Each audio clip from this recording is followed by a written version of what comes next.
ఆత్మీయులైన ప్రేక్షకులకు నమస్కారం. నా పేరు డాక్టర్ చిరుమామిళ్ళ మురళీ మనోహర్. ఆయుర్వేద సంహిత ఈ కార్యక్రమానికి మీకందరికీ స్వాగతం.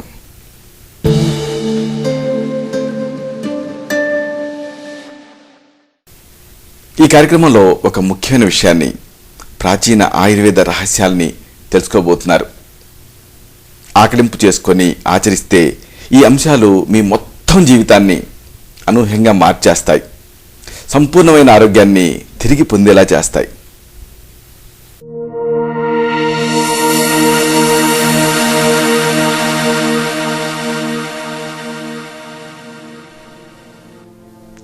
రెస్ట్లెస్ లెగ్ సిండ్రోమ్,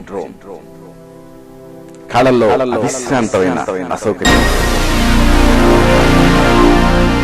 ఈ సమస్య గురించి సమగ్రంగా తెలుసుకుందాం.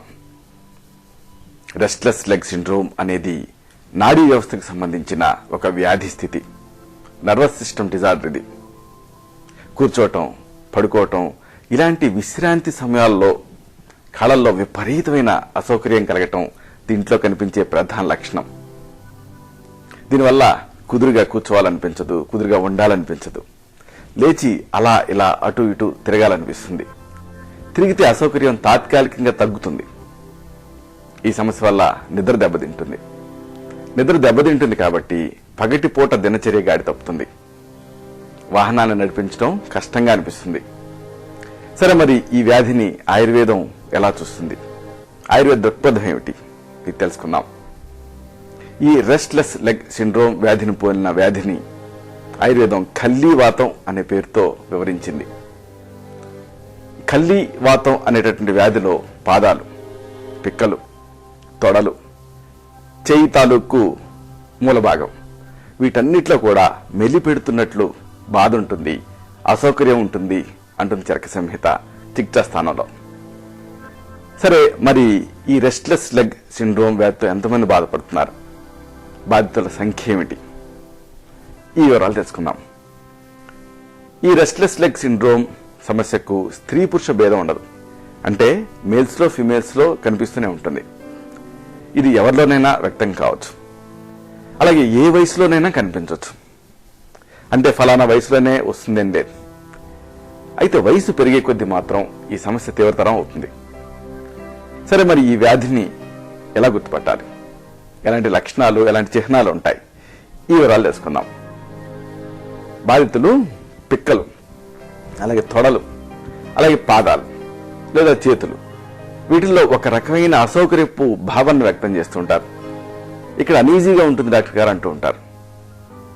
సమస్య వారికి ఎలా అనిపిస్తుంది అని చెప్పమన్నప్పుడు ఏం చెప్తారంటే, కండాల లోపల లోతుగా ఏదో అసౌకర్యంగా ఉంటుంది అని చెప్తూ ఉంటారు.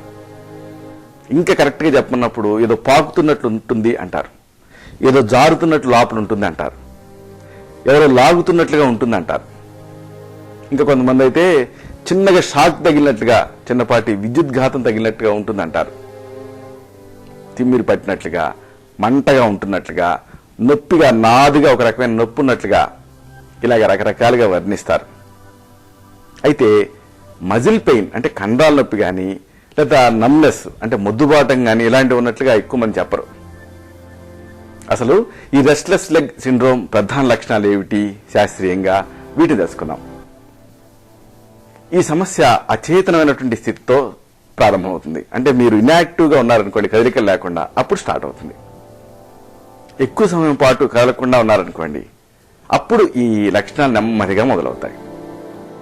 ముఖ్యంగా ఎక్కువ సమయం పాటు మీరు కూర్చున్నప్పుడు కానీ, లేదా అదే పనిగా ఎక్కువ సమయం పాటు పడుకున్నప్పుడు కానీ కాళ్ళల్లో అసౌకర్యం అనేది స్టార్ట్ అవుతుంది. అనీజీనెస్ స్టార్ట్ అవుతుంది. కాళ్ళల్లో భరించలేనట్టుగా అనిపిస్తుంది అనీజీనెస్. కారు ప్రయాణాలు కానీ, విమాన ప్రయాణాలు కానీ ఇలాంటివి చేసేటప్పుడు, లేదా సినిమా హాల్లో కూర్చున్నప్పుడు, ఇక ఇలాంటి సందర్భాలలో ఎక్కువగా ఈ అనీజీనెస్ అనేది కనిపిస్తూ ఉంటుంది. కదలికతో ఉపశమనం లభించడం అనేది రెస్ట్లెస్ లెగ్ సిండ్రోమ్ ప్రధాన లక్షణం. అనీజీనెస్ ఉన్నప్పుడు మీరేం చేస్తారు? కదులుతారు. కదిలితే కాస్త రిలీఫ్ ఉంటుంది.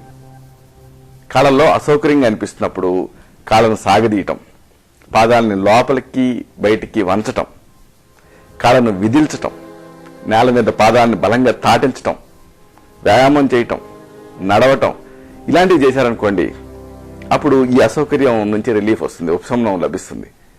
కాబట్టి అసంకల్పితంగా ఇలాంటివి చేస్తూ ఉంటారు. ఈ పనులు చేయాలనిపిస్తుంది కాబట్టే ఈ సమస్యకి రెస్ట్ లెస్ లెగ్ సిండ్రోమ్ అన్న పేరు వచ్చింది. పగటిపూట లక్షణాలు తీవ్రత తక్కువగా ఉంటాయి. రాత్రి వేళకి ఈ లక్షణాల తీవ్రత పెరుగుతుంది. రాత్రి నిద్రలో కాళ్ళు అవిశ్రాంతంగా వాటంతట అవే కదులుతూ ఉంటాయి. ఈ లక్షణం ఈ స్థితిలో కనిపించే అతి ప్రధాన లక్షణం. పక్కన పడుకున్న వాళ్ళకి, పక్కన విశ్రమించే వాళ్ళకి ఈ బాధితుల కాళ్ళు బలంగా తగిలి ఒక్కోసారి హాని కూడా జరుగుతూ ఉంటుంది. ఈ రకమైన కదలికల్ని వైద్య పరిభాషలో మయోక్లోనస్ అంటారు. రెస్ట్లెస్ లెగ్ సిండ్రోమ్ ఉండేటటువంటి వాళ్ళు అసంకల్పితంగా వాళ్ళకి తెలియకుండానే కాళ్ళను ముడుచుకుంటూ ఉంటారు, చాచుకుంటూ ఉంటారు. రాత్రంతా ఇలాంటి కదలికలు కొన్ని వందల సంఖ్యలో చోటు చేసుకుంటూ ఉంటాయి. కొన్ని సందర్భాల్లో సమస్య తీవ్రత ఎక్కువగా ఉన్నప్పుడు, పగటిపూట మెళకువగా ఉన్నప్పుడు కూడా ఇలాంటి కదలికలు కనిపిస్తూ ఉంటాయి. రెస్ట్లెస్ లెగ్ సిండ్రోమ్ ఉండేటటువంటి వాళ్ళల్లో ప్రతి 5 మందిలో 4 ఇలా కాళ్ళు నిద్రలో వాటంతట అవే కదిలెత్తూ ఉంటాయి, ఇలా కదిలే అవకాశం ఉంటుంది. ఈ సమస్య ఉన్న వాళ్ళకి నిద్ర గాఢంగా పట్టదు. ఒకవేళ నిద్రలోకి జారుకున్నప్పటికీ కూడా చాలాసార్లు మెళకువ వచ్చి పోతూ ఉంటుంది. దీన్ని అనుబంధించి పరిహారాత్మక క్రియలో భాగంగా ఏం జరుగుతుంది, పగటిపూట మగతగా బడలికగా నిద్ర వస్తున్నట్లుగా అనిపిస్తుంది. అలాగని పోని నిద్రకు ఉపక్రమించారనుకోండి, మళ్ళీ నిద్ర రాదు, కునుగు పట్టదు. సాధారణంగా రెస్ట్లెస్ లెగ్ సిండ్రోమ్ వల్ల చిన్నపాటి ఇబ్బందులు కలుగుతాయి తప్పితే ప్రాణ ప్రమాదం అనేది కలగదు. సమస్య కొన్ని సందర్భాల్లో తీవ్రంగా వ్యక్తం అవుతే, మరికొన్ని సందర్భాల్లో ఏమో చాలా అల్పస్థాయిలో వ్యక్తం అవుతుంది. కొన్నిసార్లు చాలా హై ఇంపాక్ట్ ఉంటుంది, కొన్నిసార్లు చాలా లో ఇంపాక్ట్ ఉంటుంది. మరికొన్ని సందర్భాల్లో కొన్ని రోజుల పాటు పూర్తిగా ఇది కనిపించకుండా పోతుంది ఈ సమస్య. ఈ స్థితి ఫలానా వయసులోనే వ్యక్తం అవుతుందని చెప్పడానికి లేదు. చాలా మంది పెద్దవాళ్ళు తమ చిన్నతనంలో తమకు ఎదుగుదలతో వచ్చేటువంటి నొప్పులు, అంటే గ్రోయింగ్ పెయిన్స్ ఉండేవనో, లేకపోతే తమ కాళ్ళు తీపులు పుడుతుంటే వాళ్ళ తల్లిదండ్రులు ఉపశమనం కోసం మసాజ్ చేసేవాళ్ళనో, ఇలాగా జ్ఞాపక పొరల్లోకి వెళ్లిపోయి ఆ జ్ఞాపకాలని తీస్తూ ఉంటారు, తవ్వి తీస్తూ ఉంటారు. ఈ వ్యాధి స్థితి సాధారణంగా వయసు పెరిగే కొద్దీ స్పష్టంగా మేనిఫెస్ట్ అవుతుంది, అంటే క్లియర్గా వ్యక్తం అవుతుంది. సరే, మరి ఈ సమస్య ఎందుకు వస్తుంది, దీనికి దారితీసే కారణాలు ఏమిటి, వీటిని తెలుసుకుందాం.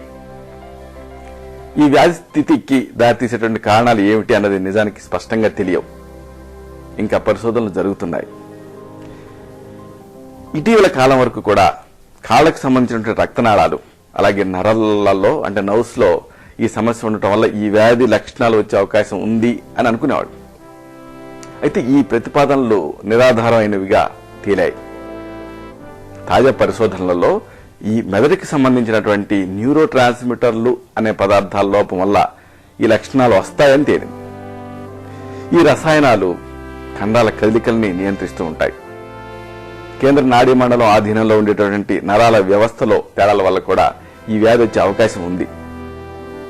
మరో మాటలో చెప్పాలంటే, మెదడుకి సంబంధించినటువంటి డోపమిన్ అనే జీవరసాయన పదార్థంలో చోటు చేసుకున్న మార్పుల వల్ల ఈ వ్యాధి లక్షణాలు కనిపించేటువంటి అవకాశం ఉందని అధ్యయనకారుల ప్రాథమిక అంచనా. ఈ పదార్థం నుంచి బయటపడేటటువంటి సంకేతాలను ఆధారం చేసుకుని కండరాల్లో సంకోచ వ్యాకోచాలు అనేవి సంభవిస్తూ ఉంటాయి.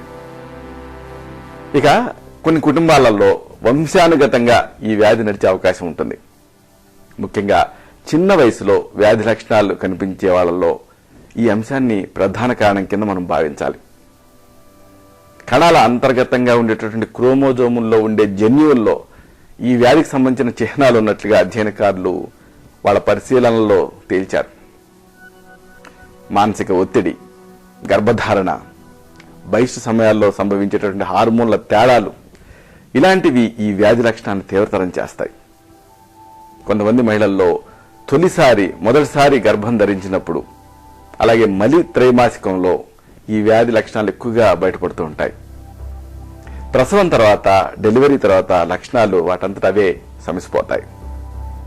కొన్ని సందర్భాల్లో ఈ రెస్ట్లెస్ లెగ్ సిండ్రోమ్ అనేది ఇతర వ్యాధులకి కానీ లేదా ఇతర స్థితులతో గాని అనుబంధించో కొనసాగింపుగానో వ్యక్తం అవుతూ ఉంటుంది. ఫర్ ఎగ్జాంపుల్, మధుమేహం, మద్యపాన వ్యసనం ఇలాంటివి ఉన్నప్పుడు కాళ్ళు చేతుల్లో వెలుపల ఉండేటువంటి నరాలు దెబ్బతిని ఈ లక్షణాలు కనిపిస్తూ ఉంటాయి. రక్తహీనతలో కూడా ఈ వ్యాధి లక్షణాలు ప్రస్ఫుటంగా కనిపిస్తాయి. ముఖ్యంగా ఇనుము లోపించడం వల్ల వచ్చేటటువంటి ఎనీమియాలో రెస్ట్లెస్ లెగ్ సిండ్రోమ్ ప్రముఖంగా కనిపిస్తుంది. మలంతో పాటు రక్తం బయటపడుతూ ఉండటం, నెలసరిలో ఎక్కువగా ఈ రక్తం స్రవిస్తూ ఉండటం, పేగుల్లో రక్తస్రావం జరగటం, రక్తదానం మరీ ఎక్కువసార్లు చేయటం ఇలాంటి సందర్భాలు రక్తహీనతకి దారితీస్తాయన్న సంగతి తెలిసిందే. ఈ రక్తహీనతలో ఈ రెస్ట్లెస్ లెగ్ సిండ్రోమ్ తాలూకు లక్షణాలు కనిపిస్తాయి. మూత్రపిండాలు వైఫల్యం చెందినప్పుడు కూడా ఫెరిటిన్ లోపించడం వల్ల కూడా ఈ రక్తహీనత వస్తుంది. రక్తహీనతలో ఈ రెస్ట్లెస్ లెగ్ సిండ్రోమ్ కనిపిస్తుంది. సరే, మరి ఈ వ్యాధిని ఎలా నిర్ధారించాలి? పరీక్షలు ఏమిటి? ఇది తెలుసుకుందాం. ఈ రెస్ట్లెస్ లెగ్ సిండ్రోమ్ సమస్యతో బాధపడే వాళ్ళలో చాలా మంది వాళ్ళ సమస్యని ఎదుటి వాళ్ళకి ఎలా వివరించాలో, అసలు ఏ డాక్టర్ని సంప్రదించాలో తెలియక అలాగా ఊరుకుండిపోతారు. చాలా మంది ఈ లక్షణాన్ని సహజమైనవిగా అన్వయించుకుంటారు, వాటికి పెద్దగా ఇంపార్టెన్స్ ఇవ్వరు. కొంతమంది డాక్టర్లు కూడా ఈ వ్యాధి స్థితిని ఒత్తిడికి, నిద్రలేమికి, ఆందోళనకి, కుంగుబాటుకి, కండాల నొప్పికి అంటే మజిల్ క్రాంప్స్ కి ఇలాంటి వాటికి ఆపాదిస్తూ ఉంటారు. అయితే రెస్ట్లెస్ లెగ్ సిండ్రోమ్ వీటికి భిన్నమైంది. ఇది వాత ప్రధానమైంది. వేరే వ్యాధుల ఉనికి లేదు అని ప్రాథమిక పరీక్షల ద్వారా నిర్ధారించుకున్న తర్వాత లక్షణాలు, చిహ్నాలను బట్టి ఈ వ్యాధిని నిర్ధారించాల్సి ఉంటుంది. సరే, మరి ఈ సమస్య మీకుంది, ఏం చేయాలి? కొన్ని సూచనలు ఉన్నాయి, కొన్ని సలహాలు ఉన్నాయి, వీటిని తెలుసుకుందాం. చాలా సందర్భాల్లో రక్తహీనత, పెరిఫెరల్ న్యూరోపతి ఇలాంటి నరాల సమస్యలకు చికిత్స చేస్తే ఈ వ్యాధి తాలూకు లక్షణాలు వాటంతటా అవే తగ్గిపోతాయి. ఒకవేళ ఈ వ్యాధి లక్షణాలకు వెనక స్పష్టమైనటువంటి కారణం కనిపించకపోతే జీవన శైలిని మార్చుకోవటం, వాతాహారమైనటువంటి ఔషధాలను వాడటం ఇలాంటివి చేయాల్సి ఉంటుంది. ఈ రెస్ట్లెస్ లెగ్ సిండ్రోమ్ వ్యాధితో బాధపడే వాళ్ళకి వేడి నీళ్లతో స్నానం, గోరువెచ్చటి నీళ్లతో చేసేటటువంటి తొట్టి స్నానం ఇలాంటివి చక్కని ఉపశమనాన్ని ఇస్తాయి. టబ్బాత్ తీసుకునే వాళ్ళు నీళ్ళకి కొద్దిగా సైంధవ లవణాన్ని గాని, ఎప్సమ్ సాల్ట్ని గాని చేర్చి వాడుకుంటే మంచిది. మహానారాయణ తైలం, మహావిషగర్భ తైలం ఇలాంటి ఔషధ నూనెల్ని పాదాలు, పిక్కలు, తొడలు, కాళ్ళు ఈ భాగాల మీద ప్రయోగించి మసాజ్ చేసుకుంటే మంచి హితకరంగా ఉంటుంది. ఇక శీతల చర్యల్ని, ఉష్ణ చర్యల్ని మార్చి ఒకదాని తర్వాత మరొక దాన్ని ప్రయోగించడంతో అమితమైన ప్రయోజనం కలుగుతుంది. ఇలా చేయటం వల్ల ఈ నరాల్లో జడత్వం తగ్గుతుంది, స్టిమ్యులేట్ అవుతాయి నరాలు, దీంతో చైతన్యం వస్తుంది, కళల్లో అసంకల్పిత కదలికలు క్రమంగా తగ్గుతాయి. ఇక యోగా, ధ్యానం, మెడిటేషన్, కాల్పానికత అంటే గైడెడ్ ఇమేజరీ ఇలాంటి ప్రక్రియల్ని నిద్రకు ఉపక్రమించే ముందు ఆచరించాలి. వీటి వల్ల మంచి రిలాక్సేషన్ అనిపిస్తుంది. నిద్రకు భంగం కాకుండా ఉంటే కాళ్ళల్లో కదలికలు తగ్గుతాయి. ఇక నిద్ర విషయంలో క్రమశిక్షణ పాటించండి. ఒక పరంపరని అంటే ఒక రొటీన్ అలవర్చుకోండి. నిస్త్రాణ, బడలిక ఇలాంటివి రెస్ట్లెస్ లెగ్ సిండ్రోమ్ని ఎక్కువ చేస్తాయి కాబట్టి వీటిని తగ్గించుకోవడం అవసరం. దీనికి చక్కని నిద్రని మీరు ఆహ్వానించాలి. పడక గది వాతావరణం చల్లగా, సౌకర్యవంతంగా ఉండాలి. ప్రతిరోజు ఒకే సమయానికి నిద్రకి ఉపక్రమించాలి. క్రమం తప్పకుండా ఒకే సమయానికి నిద్ర లేవాలి. విశ్రాంతి లభించేంత వరకు కూడా నిద్రపోవాలి. అప్పుడు ఈ నిద్ర వల్ల జరగాల్సిన అన్ని ప్రయోజనాలు కలుగుతాయి. ఈ రెస్ట్లెస్ లెగ్ సిండ్రోమ్ ఇబ్బంది పెట్టదు. ఇక ఈ రెస్ట్లెస్ లెగ్ సిండ్రోమ్తో బాధపడేటువంటి వాళ్ళకి వ్యాయామం వల్ల మంచి ప్రయోజనం కనిపిస్తుంది. క్రమం తప్పకుండా మధ్యమ స్థాయిలో ఎక్సర్సైజ్ చేయండి. అయితే పరిమితికి మించి ఎక్సర్సైజ్ చేయొద్దు. ఇలా ఓవర్గా ఎక్సర్సైజ్ చేసినా, రాత్రి బాగా పొద్దుపోయిన తర్వాత ఎక్సర్సైజ్ చేసినా మీకు అనుకూలత కంటే ప్రతికూలతే ఎక్కువగా కనిపిస్తుంది. అంటే లాభం జరగాల్సింది పోయి నష్టం జరుగుతుంది. ఇక కెఫీన్ ఉండేటటువంటి ఉత్పత్తులను మానేయండి. అంటే కాఫీ, టీ, చాక్లెట్లు, శీతల పానీయాలు ఇలాంటి వాటిలో కెఫీన్ ఎక్కువ మొత్తాల్లో ఉంటుంది. కాబట్టి వీటిని బాగా తగ్గించేయండి. వీలైతే పూర్తిగా మానేయండి. అలాగే ఒకవేళ ఆల్కహాల్, అలాగే స్మోకింగ్ ఇలాంటివి అలవాటు ఉంటే వీటిని కూడా మానేయండి. ఇక నిద్రకి ఉపక్రమించే ముందు మానసికంగా ఉల్లాసంగా ఉండండి. చక్కని ఆశావహ దృక్పథం, చిత్తప్రజ్ఞత, ఉత్సాహపూరితమైనటువంటి ఆలోచన విధానం ఇలాంటివి ఉన్నాయనుకోండి, నిద్రలో ఆటుపోట్లుండవు. నిద్రాభంగం కలగకపోతే రెస్ట్లెస్ లెగ్ సిండ్రోమ్ లక్షణాలు ఇబ్బంది పెట్టవు. ఇక ప్రయాణాలు చేసేటప్పుడు ప్రతి గంటకి కూడా కనీసం 5 నిమిషాల పాటు ఆగి అటు ఇటు తిరిగి మళ్ళీ ప్రయాణం మొదలు పెట్టండి.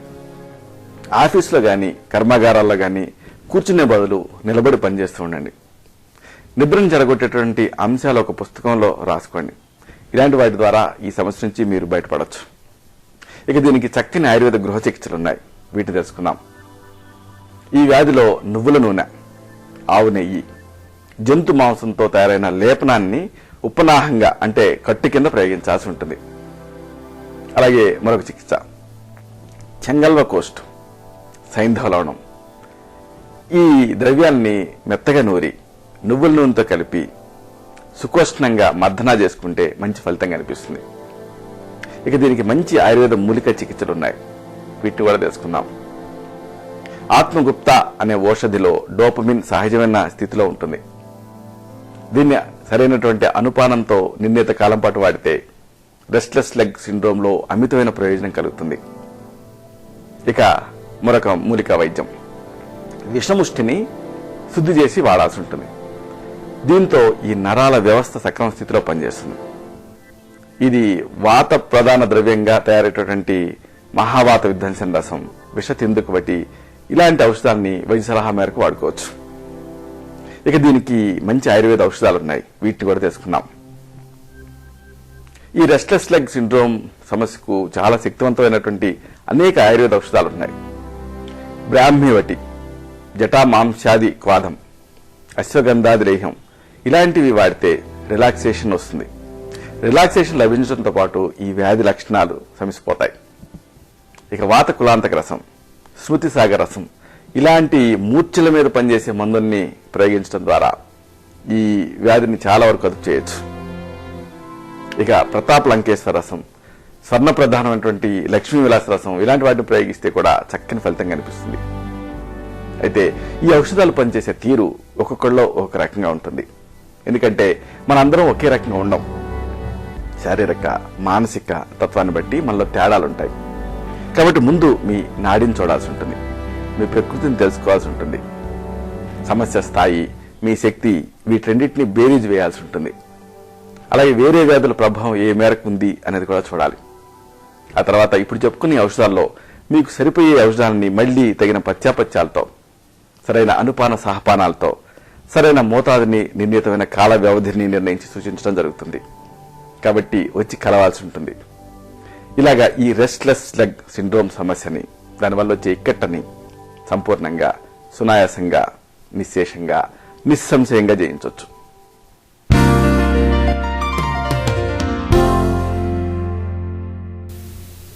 చూశారు కదా, ఇది విషయం.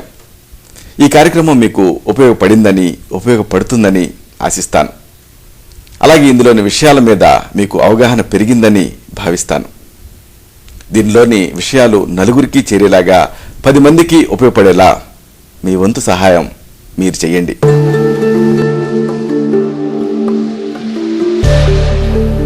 మళ్ళీ ఇదే కార్యక్రమంలో మనం కలుసుకున్నప్పుడు ఇలాంటి మరొక ఆసక్తికరమైన అంశాన్ని తెలుసుకుందాం.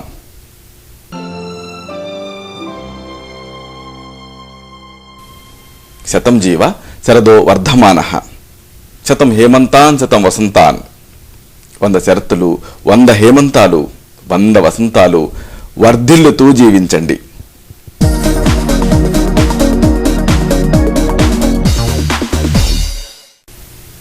శుభం.